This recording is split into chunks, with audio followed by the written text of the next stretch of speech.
Do you feel like the MCU can't find an identity? I feel like we had our heroes. Like you had Tony Stark, Captain America. Like we know those are our big leaders here. Like we had our heroes. I feel like they tried to almost make like Captain Marvel a hero. It didn't pan out. Like you can't exactly make Peter Parker the big lead right now because he's still developing and like I mean you can't make it Wanda anymore, and Doctor Strange is kind of doing his thing. Like I don't know. Do you feel like they can't find an identity right now? Marvel started and became what it is today, you had your core. You had the big four: Iron Man, Captain America, the Hulk, and Thor and the Hulk. Yeah, it's like yeah. So those four, right? Those are your core four. And then because of where the phases have gone, Tony Stark's dead.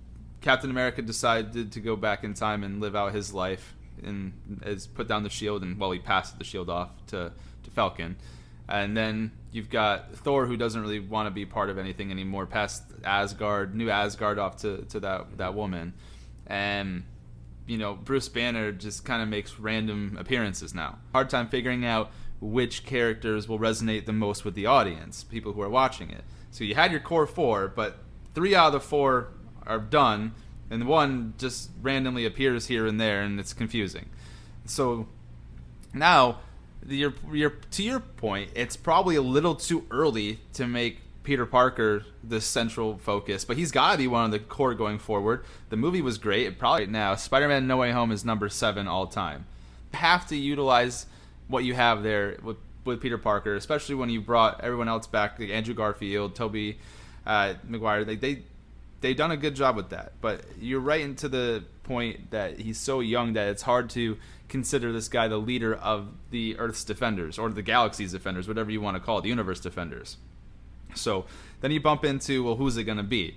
And they had a really good opportunity with Scarlet Witch, honestly, I thought. And then you made that really hard to sell now when she lost her mind. Because like, if she did that once, who's to say she won't go through that again? And, that was tough.